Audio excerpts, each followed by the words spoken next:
Hey Yoda, send an email to Jennifer Bell with the message, "Hi Jen, my morning's filled up. Can we change our 10 o'clock to 1 o'clock? Let me know, all right? And the subject should be? Meeting today." Should I send it? Yes. Sending. Open my Nation's Bank page.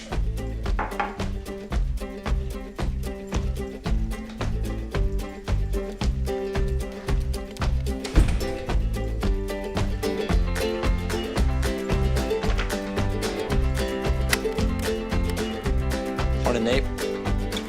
It's on. It's on.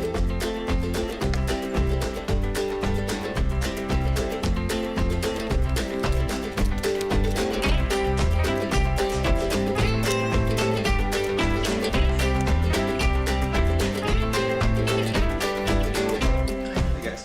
Hey. I have the latest test results back from engineering.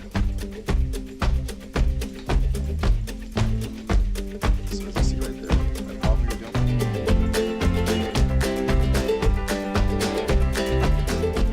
Hey, excuse me, do you know where the nearest printer is? I do. Let me show you.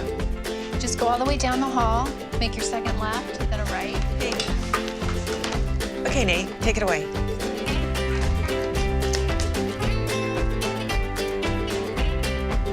Okay, let's get started. The whole team's been working on this for a good 3-4 weeks.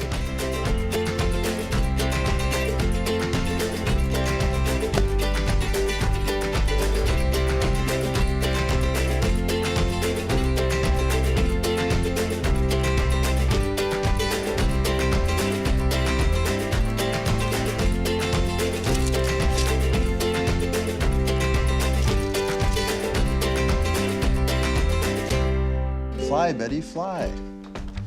When Betty stretches her wings, she is beautiful and sparkling. And she likes to play in the sunstrip and flutter in the breeze.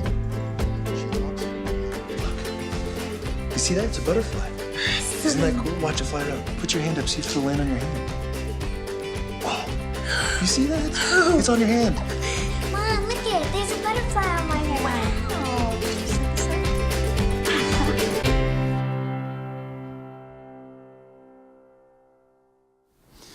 Good morning, everyone. Actually, those technologies exist today, so some of them are launching, some of them will be launched. So my name is Ferhad. I'm the director for the Reseller channel organization. We're responsible for multi-billion-dollar revenue. With me, I have my team today. If you just want to show your hands, so they're going to be around for a while today. So we'd like some kind of interaction with you. I'll just give you some idea of trends, introductions as well. So a couple of interesting introductions this morning, right? Wearables. And of course, we have wearables as well. So working with some of the fashion houses like Fossil and so forth. So, the wearables actually look more attractive.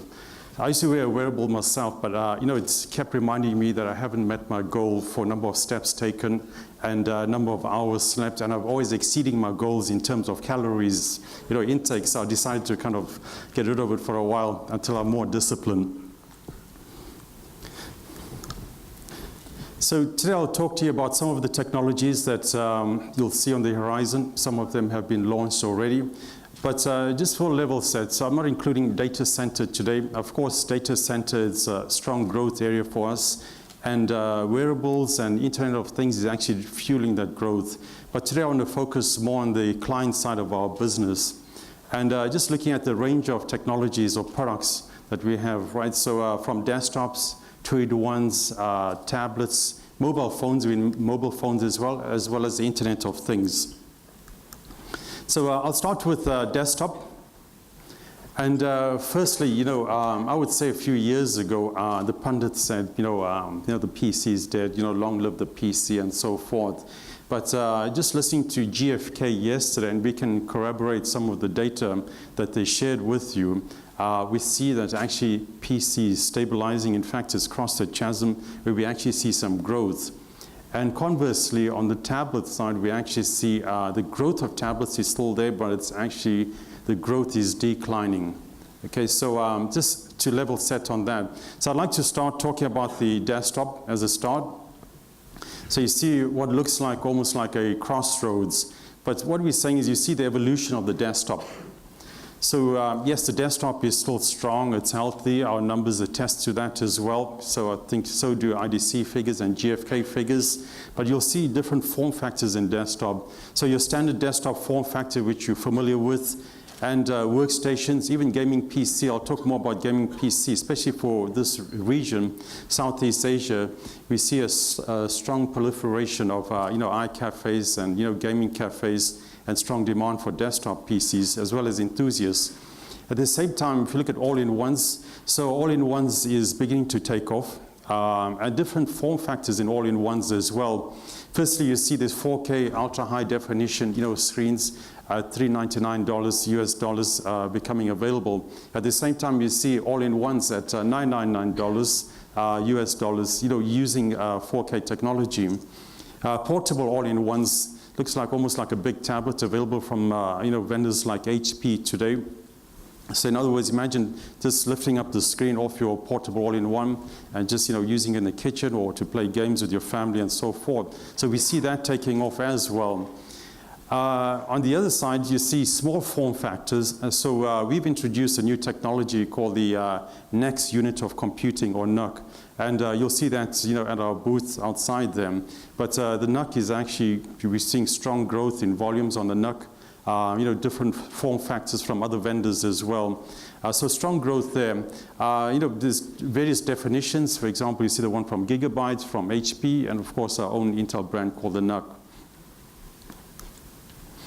I just want to touch on gaming. So gaming is a big industry. If you look at Southeast Asia, if you look at Korea, we worked with the likes of Garena, for example. So just the revenue stream, there's $25 billion opportunity. And we see, in fact, this is just one example. There's about 30,000 gamers actually attended. We saw long queues for that. And you see, really, there's a lot of excitement around that. So again, we see opportunities for desktops, high-end gaming machines. I'll talk about some of the technology that goes into that. And we also see live streaming of games. So in other words, some enthusiasts actually showing off, how they're actually beating the scores or, those aliens or demons. Now, what we've actually introduced, if you're looking at the enthusiast segment, is our latest Extreme Edition. It's 8-core. So they call it a T-Rex. So when they're talking about T-Rex, think of the analogy of a real fast, light kind of dinosaur. Don't think of the desktop as a dinosaur, right? So this is actually comparing like for like. But 8-core, imagine having an 8-core desktop. I mean, really extreme performance. We've also introduced new Core i7s and our new Core family, which introduce unlock. So in other words, you get unlocked versions of desktops. Remember, we were kind of, let's say, allergic to, overclocking in the past, but, embracing the enthusiast kind of wishes, you actually get unlocked versions of the Core i7 as well, and different form factors. So we have Devil's Canyon, and that's really a beast. So, real high-end performance. We worked with the likes of ASRock and Gigabyte on the motherboard, so the chipset that actually support that. So we've seen, for example, some of the enthusiasts in Southeast Asia overclock over 6 gigahertz, so you can imagine, right? And at the other end, form factors are the NUC. So think of this, you as kind of businessman, you're actually selling to, for example, retail, you're selling to, say, small, medium business. You obviously want to create some kind of stickiness versus just transactional. The NUC actually gives you that opportunity. So with NUC, you could actually use digital signage, digital kiosk. We have software that comes with that. You could connect up your security and so forth. So in other words, you could provide a total package solution. And there's more about that, at our booth as well. So think of the stickiness. It gives you an extra revenue stream, which is more consistent versus just a transactional sale at that given time. Okay, switching gears to notebooks and two-in-ones. Okay, this is kind of a history lesson, but think of it this way. Back in 2011, we introduced the Ultrabook. Okay, that was about 3 years ago.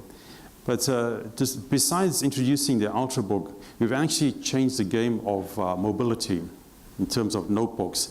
So we went thinner and lighter. So we looked at, for example, the Z height, in other words, the thickness, battery life, and so forth, right? So that actually meant that, we actually took tablets much thinner and lighter, longer battery life, added more features, and of course, performance, which was still key, was not sacrificed. And if you look at today on the retail shelves, you'll see most notebooks have actually headed towards thinner and light. Sure, they're not all ultrabooks, but certainly you see them getting thinner and lighter. In 2012, we introduced touch. Of course, with the introduction of Windows 8, we saw the increase in touch, and you heard that from Microsoft and GfK yesterday. 2013, 2014, you saw the numbers from GfK yesterday as well, 2-in-1s. So I'll talk more about 2-in-1s because that's kind of our latest addition to the notebook family. So 2-in-1, think of it this way. So we mentioned earlier that we see strong growth in tablets, although we see the growth kind of tapering off, but still solid growth. At the other end, laptops, we see laptops still growing. Laptops we see for creation, tablets you see for consumption. Wouldn't it be ideal if you had a combination of the two? As it says there, tablet when you wanted, laptop when you needed. Okay, so that would be an excellent idea. So we actually launched this last year. Initially, we were looking at designs, trying to convince the ODMs to actually come up with more designs, innovative designs, and we've succeeded in that. So what you'll see in terms of designs, especially under the sub $700 price range, we increase our designs by 6x. And then you're looking at first 6 months of last year versus the second 6 months of last year versus second 6 months of this year. And there's more designs coming on as well. What's really important is the growth in 2-in-1s. So for us, we see 2-in-1s really accelerating. So we have, for example, across the continuum in terms of performance from the Atom processor all the way to our core series of processors. At the same time, we obviously did a lot of surveys and, in the retail stores, just speaking to buyers of 2-in-1s, 30%, actually the figure's higher, more than 30% of buyers who actually bought 2-in-1s initially were intending to buy a tablet. Okay, so in other words, if you have, for example, the right trained RSPs in your stores, if you have the right products on shelf, chances are they would actually be more convinced of buying a 2-in-1 versus a tablet. Of course, we see various different usage models. Tablets are okay, again, for consumption. We know that, right? But 2-in-1 gives you both the breadth of actually using it as a tablet and using it as a full-blown PC. Moving to mobile devices. Now, yeah, okay, I don't own one of those cars. I wish I did, but basically, the storyline here is, normally you think, more cores should give you better performance. And generally, I would say that's true. It depends on the applications. Okay, so for example, in desktops, sure, that applies because, you have, for example, multi-processing or, if you look at I won't get to technical details, but generally, in other words, your applications could take use of multi-cores. But in the case of tablets today, think about it. There's not many applications that could benefit from more than 4 cores today. Okay, so what we're actually depicting here is a car with 4 spare tires. Obviously, it's extra baggage, right? So doesn't necessarily give you that extra performance unless the applications actually benefit from that. So today we've introduced 4 cores. We feel the applications optimized for that. We outperform a lot of the competitive products in terms of media applications, video, and so forth. So we actually launched our Intel-based tablets. We have reference designs. We took that to the ODMs in China and Taiwan. And we've actually witnessed a 4x growth on Intel-based tablets. Our goal this year is 40 million units of Intel-based tablets. And we're well on track to achieve that goal of 40 million units. Okay, so we've done a lot of work on that, looking at optimizing applications. Again, as I mentioned, reference design, so forth. There's a lot of work that went into in the background. But at least, consumers still feel comfortable with Intel technology. So when they're buying the tablet today, they actually seek out that Intel logo that you see in the background. Now, this is just an example of some of the tablets available today. So there's over 130 designs. Actually, there's many more by now, right? But in over 150 countries. These are just some of the examples. We kind of cherry-picked the examples more relevant for our geo, APAC.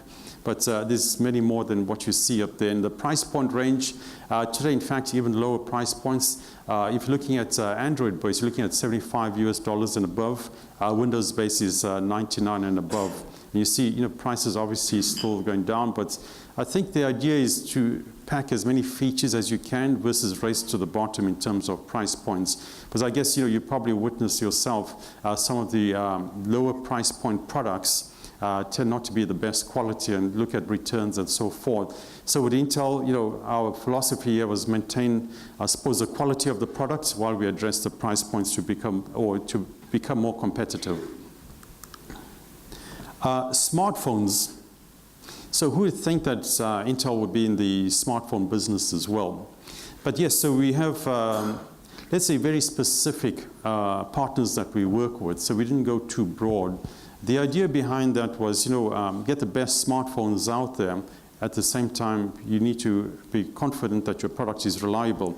I carry an Intel-based smartphone as well. It's a Motorola product using an Android operating system. But some of the partners that we worked with, I'll just list some of them up there.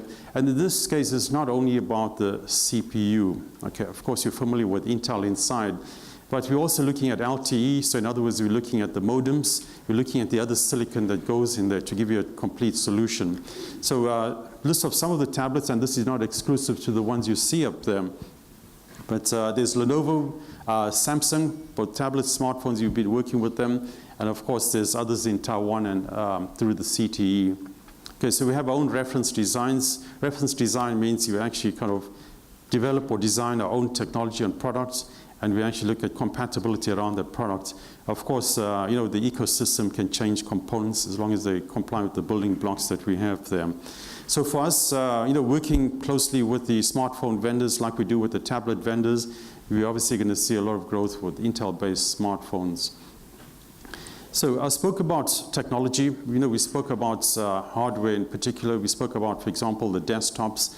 I mentioned earlier that if you look at the roads, actually, and if you look at, for example, we're moving into, I would say, different form factors. I mentioned the next unit of computing. We're really excited about next unit of computing because that's really taking off for us in this geo.